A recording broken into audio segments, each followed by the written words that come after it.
Existe una parte de ti que permanece en silencio, enterrada bajo capas de aprendizaje, resistencia y adaptación. Bajo los papeles que asumiste para sentirte querido. Bajo los límites que aceptaste creyendo que eran tuyos, cuando en realidad eran imposiciones. No estás detenido porque carezcas de fuerza. Estás detenido porque has caminado durante demasiado tiempo cargando creencias que ya no te pertenecen, heridas no resueltas y versiones antiguas de quien fuiste. Jung sostenía que la verdadera integridad no se alcanza ascendiendo, sino descendiendo, atreviéndose a mirar el inconsciente, a visitar los recuerdos evitados y a acercarse a las sombras que solemos mantener a distancia por miedo a perder seguridad. Este no es un proceso de acumulación. Es un acto de depuración. De derribar las estructuras internas que te han separado de tu esencia más genuina. Y si deseas una vida más liviana, más honesta, más alineada contigo, el punto de partida es uno solo: soltar aquello que, sin hacer ruido, te limita día tras día. En este espacio, recorreremos 10 elementos que necesitas liberar si quieres abrir una nueva etapa en tu vida. Una etapa más amplia, más consciente y más fiel a quien realmente eres. Esto no es una receta rápida de crecimiento personal. Es un proceso profundo de desarmar los patrones inconscientes que durante años han reducido tu expansión. Antes de avanzar, detente un instante y reflexiona. Si todo lo que hoy pesa sobre ti lo sigues cargando los próximos años, ¿cuánto cambiará tu vida? Y si la respuesta es casi nada, entonces has llegado exactamente al lugar correcto. Porque aprender a soltar no solo transforma tu camino, te reconecta contigo mismo. Número 1. La fidelidad a quien ya no eres. Hay etapas en las que sientes que tu vida avanza con dificultad, como si algo invisible te empujara hacia atrás, aun cuando sabes que internamente has cambiado. No se trata de mala suerte ni de falta de carácter. Sucede porque una identidad antigua continúa operando dentro de ti, una versión que nunca fue despedida del todo. Jung describía este fenómeno como complejos de identidad, núcleos emocionales formados por recuerdos, creencias y reacciones que siguen activos mucho después de haber cumplido su función. Crees que eliges libremente, pero en muchos casos repites respuestas aprendidas para sobrevivir, moldeadas por un niño que en algún momento sintió miedo, fue ignorado o aprendió a reducirse para no ser herido. Si observas con honestidad, descubrirás que varios de tus comportamientos actuales ya no representan a la persona que eres hoy. Quizá en una conversación importante decides callar aún sabiendo que tienes algo valioso que aportar. La razón no está en el presente, sino en experiencias pasadas donde expresarte tuvo consecuencias dolorosas. O tal vez, cuando alguien reconoce tu valor, reaccionas con incomodidad, como si destacar fuera peligroso. No respondes desde el presente, sino desde una memoria emocional antigua. Imagina a ese antiguo yo como una coraza. Durante mucho tiempo te protegió del daño, del miedo y de la exposición. Pero ahora, cada avance hace que esa protección se convierta en presión. Esa armadura no es tu enemiga. Simplemente ya no corresponde al camino que deseas recorrer. Y llegará el momento en que solo tú podrás retirarla, aun con inseguridad y temblor. Apegarte a quien fuiste crea una contradicción interna. Anhelas transformación, pero al mismo tiempo refuerzas los muros que la impiden. Jung señalaba que el inconsciente no se interesa por tus ideales futuros, solo intenta repetir lo conocido. Lo conocido equivale a seguridad. Lo nuevo se percibe como amenaza. Por eso regresas a viejas respuestas emocionales, a narrativas repetidas, incluso cuando te limitan. Es como seguir usando una prenda que ya no te queda. Sabes que aprieta, pero la conservas porque en otro tiempo te resguardó del frío. Y en ese gesto olvidas que ya no eres el mismo. Antes de seguir, haz una pausa sincera y pregúntate: ¿estas reacciones, miedos y roles aún te cuidan o simplemente te mantienen reducido? Si hoy lo soltaras, ¿qué posibilidades podrían abrirse frente a ti? ¿Existe una versión de tu vida que nunca te permitiste contemplar? La lealtad a una identidad agotada te aleja de tu centro. Te mantiene en una comodidad emocional que, en silencio, consume tu energía vital. Para Jung, la psique humana tiende naturalmente a expandirse. La inmovilidad no es tu esencia, es el resultado de insistir en una forma que ya no encaja. Si sientes opresión, Tal vez sea porque has crecido más allá del molde en el que aún intentas encajar. La verdadera liberación comienza cuando aceptas una verdad sencilla y poderosa. Ya no eres esa versión. Y reconocerlo no traiciona tu historia. Es, quizá, el gesto más compasivo que puedes ofrecerte. Número 2. El mecanismo silencioso del autosabotaje. Aferrarte a una identidad pasada puede inmovilizarte, pero existe otra fuerza aún más discreta que interfiere cuando el cambio comienza a mostrarse. No te empuja hacia atrás. Actúa justo en el instante en que una nueva posibilidad empieza a tomar forma. A eso lo llamamos autosabotaje. El autosabotaje no es señal de debilidad ni de falta de voluntad. Es una reacción defensiva del inconsciente que prefiere lo conocido antes que aquello que podría beneficiarte. Jung observó que el ser humano es capaz de los comportamientos más irracionales con tal de evitar un encuentro honesto consigo mismo. No huimos del error. Huimos de la expansión interna, porque crecer implica mirarnos sin máscaras. Si prestas atención, el patrón se repite con claridad. Abandonas lo que te importa justo cuando comienza a dar frutos. Tras un periodo de constancia, aparece una excusa convincente para detenerte. Cuando surge una oportunidad valiosa, tu mente encuentra argumentos para rechazarla. Y cuando alguien te ofrece cercanía genuina, la sospecha reemplaza a la apertura. Esto no sucede porque no desees avanzar. Sucede porque una voz interna advierte que avanzar implica dejar atrás la seguridad que durante años te sostuvo. El autosabotaje se parece a un cuerpo que ha pasado toda la vida encorvado y de pronto intenta erguirse. El temblor no es una señal de error. Es la adaptación a una forma desconocida. No es la oscuridad lo que asusta. Es la luz que revela aquello que siempre mantuvimos fuera de la conciencia. Muchas personas crecieron acostumbradas a vínculos inestables, a la tensión emocional constante. Cuando finalmente encuentran calma, su sistema interno entra en alerta. La serenidad se siente ajena, incluso amenazante. El inconsciente susurra, esto no se parece a nada que conozca.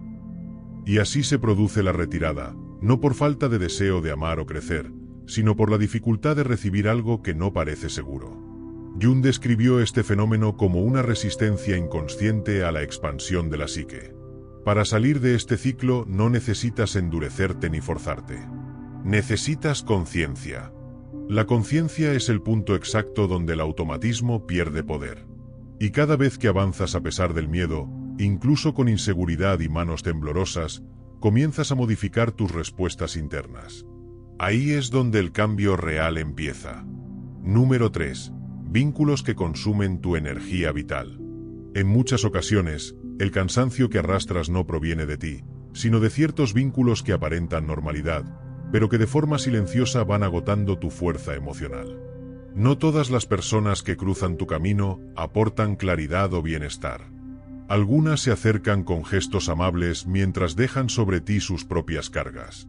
Otras se expresan con suavidad, pero logran que te encojas cada vez que compartes espacio con ellas. Jung comparaba el encuentro entre dos personas con una reacción química. Cuando dos naturalezas se encuentran, ambas se modifican. Sin embargo, no toda modificación implica crecimiento. Existen relaciones que no te impulsan hacia adelante. Te desgastan poco a poco, sin ruido ni conflicto evidente. Después de interactuar con ellas, sientes un peso difícil de explicar. Mides tus palabras. Contienes emociones. Mantienes la estabilidad como si llevaras sobre tus hombros el mundo emocional de otro. Y llega un punto de claridad en el que entiendes algo esencial. No estás agotado porque carezcas de fortaleza. Estás exhausto porque has estado sosteniendo más de lo que te corresponde. Algunas personas absorben energía de manera sutil. No demandan abiertamente. Simplemente se apoyan en ti cada vez que sienten que se hunden. Y si te permites una pregunta honesta, tal vez surja esta. En esta dinámica, ¿qué lugar has ocupado tú? Este tipo de relaciones suele comenzar desde la empatía y el deseo de ayudar.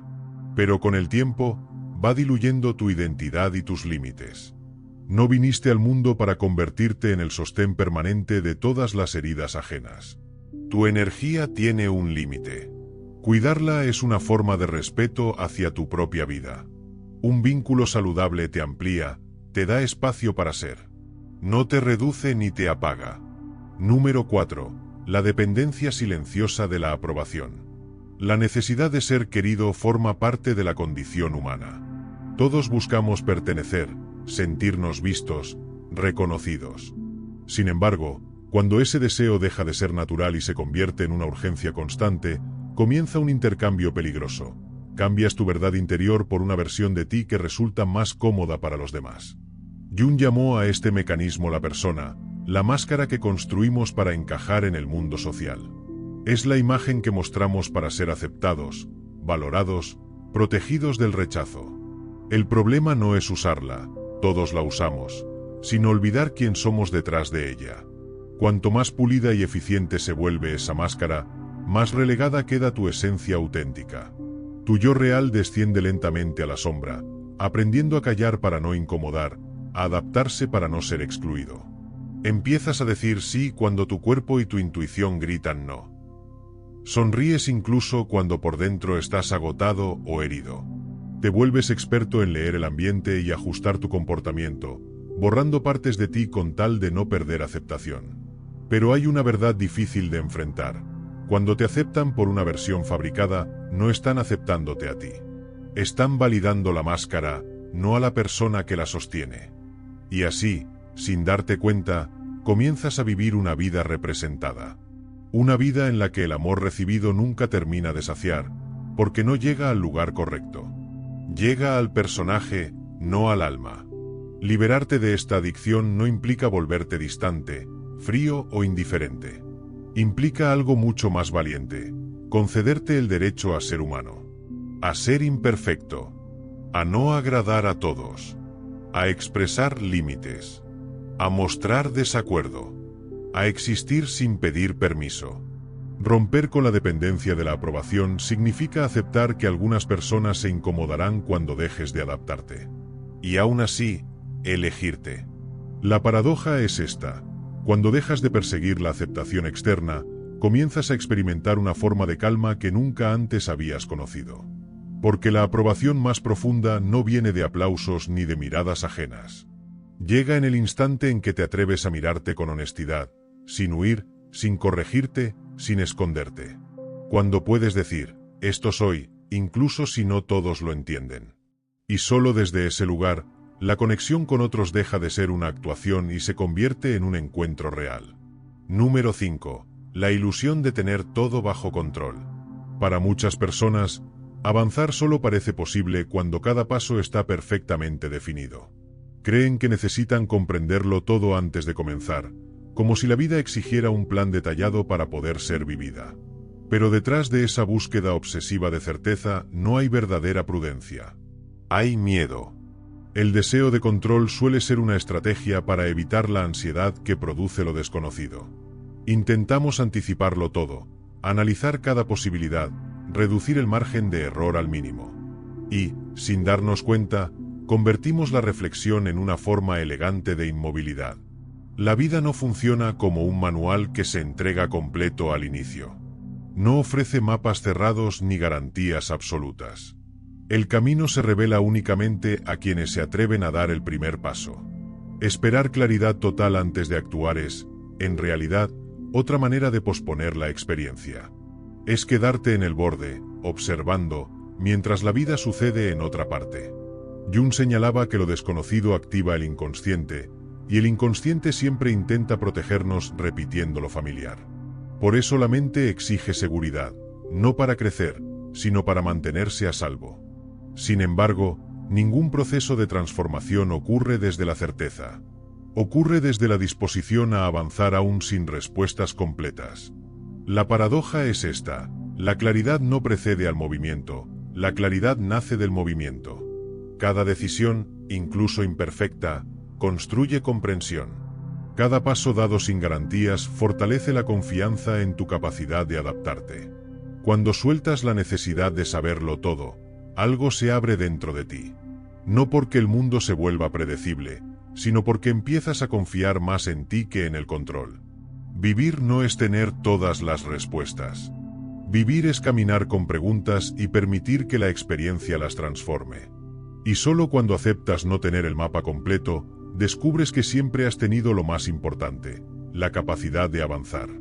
Número 6. La trampa silenciosa del después. Postergar rara vez se siente como un error.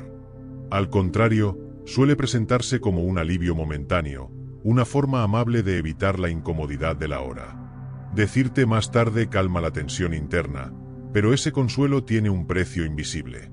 Cada aplazamiento va drenando tiempo, energía y, poco a poco, la confianza que tienes en ti mismo. No se trata de falta de disciplina ni de pereza. En la mayoría de los casos, la postergación es un diálogo interno no resuelto. Una parte de ti desea avanzar. Otra teme lo que ese avance pueda revelar, exigir o cambiar. Cada vez que te prometes algo y no lo cumples, algo se fractura por dentro. No de forma dramática, sino sutil. Se debilita la sensación de coherencia interna, esa certeza de que tus palabras tienen peso. Con el tiempo, el inconsciente aprende una lección peligrosa, que tus intenciones no necesariamente se traducen en acción. Y cuando eso ocurre, la motivación deja de responderte. Jung entendía estos bloqueos como conflictos entre distintas fuerzas psíquicas. No estás evitando la tarea. Estás evitando la confrontación interna que esa tarea despierta. El problema del luego no es solo lo que pospones hoy. Es la vida que se va acumulando en espera. Pregúntate con honestidad, si continúas retrasando lo que sabes que importa, ¿cómo se verá tu realidad dentro de 6 meses, dentro de un año? No cambias tu vida con grandes decisiones futuras. La cambias con pequeños actos presentes.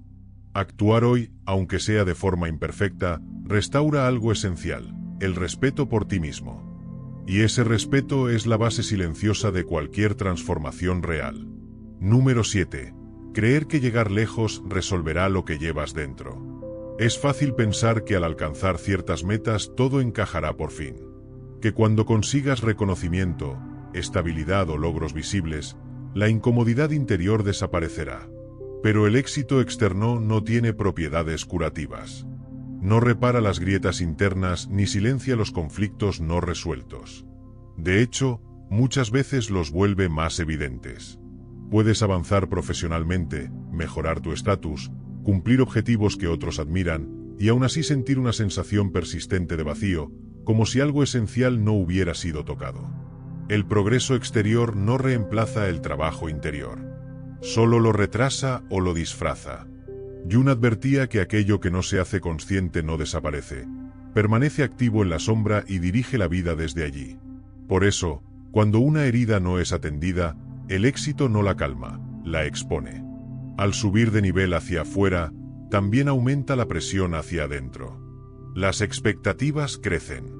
La identidad se vuelve más frágil si está construida solo sobre resultados. Muchos persiguen logros como si fueran anestesia emocional. Trabajan más, acumulan más, se exigen más, esperando que en algún punto el ruido interno se apague. Pero la sanación no se encuentra en la cima de ninguna montaña social. No vive en los aplausos ni en los títulos. Habita en la disposición a mirarte sin máscaras y sin escapar. Sanar requiere un tipo distinto de valentía. No la de conquistar el mundo, sino la de sentarte contigo mismo y escuchar lo que has evitado durante años. Cuando dejas de usar el éxito como refugio, algo cambia. Ya no corres para demostrar. Empiezas a avanzar para alinearte. Y entonces, los logros dejan de ser una huida y se convierten en una expresión natural de quién eres, no en un intento desesperado de llenarte por dentro. Número 8. Reconectar con tu niño interior. Dentro de ti sigue viviendo un niño que nunca desapareció realmente. No se fue, simplemente aprendió formas más silenciosas de hacerse notar, a través del miedo, la rigidez, la evasión o la autoexigencia. Cada reacción impulsiva, cada inseguridad que parece sin sentido, a menudo proviene de él, intentando comunicarse de la única manera que conoce. Sanar a ese niño no significa arreglarlo ni tratar de borrarlo. No se trata de forzarlo a encajar en la versión adulta que deseas proyectar. Se trata de escucharlo con atención y permitir que su voz, sus emociones y sus recuerdos tengan un lugar seguro en tu presente. Acompañar a tu niño interior implica ofrecerle la misma ternura y paciencia que un adulto compasivo brindaría a un niño herido. Significa reconocer su miedo sin juzgarlo, validar su dolor sin minimizarlo, y permitirle sentir sin necesidad de controlarlo. Cuando aprendes a estar con ese niño en lugar de ignorarlo, algo profundo ocurre. Las viejas heridas pierden poder para dictar tus decisiones, y tus reacciones automáticas empiezan a suavizarse. Comienzas a actuar desde la conciencia, no desde la defensa. No es un proceso rápido ni lineal. A veces, tu niño interior recordará viejas cicatrices y te hará sentir vulnerabilidad o tristeza. Eso no es retroceder, es un signo de que la sanación auténtica está en marcha. Cuidar a tu niño interior abre la puerta a una vida más consciente y más plena. Te permite detener la repetición de patrones antiguos y caminar con mayor libertad, sensibilidad y fortaleza. Al final, el niño que escuchas y acompañas deja de guiar tu vida desde la sombra y empieza a integrarse en tu presente como fuente de sabiduría, creatividad y autenticidad. Número 9. El perfeccionismo oculto tras la disciplina. A primera vista, el perfeccionismo puede parecer dedicación, rigor o disciplina. Pero si lo observas de cerca, descubrirás que su impulso real no es crecer, sino evitar ser juzgado. Es el miedo disfrazado de esfuerzo, la ansiedad que se camufla como responsabilidad. La verdadera disciplina te mantiene en movimiento, incluso cuando los resultados no son perfectos. El perfeccionismo, en cambio, te detiene. Te hace reescribir, revisar y posponer hasta que la acción se convierte en inacción. Mientras la disciplina fomenta aprendizaje y evolución, el perfeccionismo paraliza y limita. Te mantiene atrapado en un ciclo donde nunca es suficiente. La primera versión siempre es demasiado torpe, la siguiente demasiado insuficiente, y así sucesivamente. El miedo a mostrarte vulnerable, a revelar tus errores, termina anulando la creatividad y el progreso. Este patrón no surge de la ambición ni del deseo de superarte. Surge de la presión de cumplir estándares externos o internos que no reflejan quién eres realmente. Te enseña a juzgarte más que a explorarte, y a evitar la exposición más que a actuar con confianza. La diferencia clave es esta: la disciplina sigue adelante a pesar del miedo y la incomodidad. El perfeccionismo se detiene frente a cada posibilidad de error.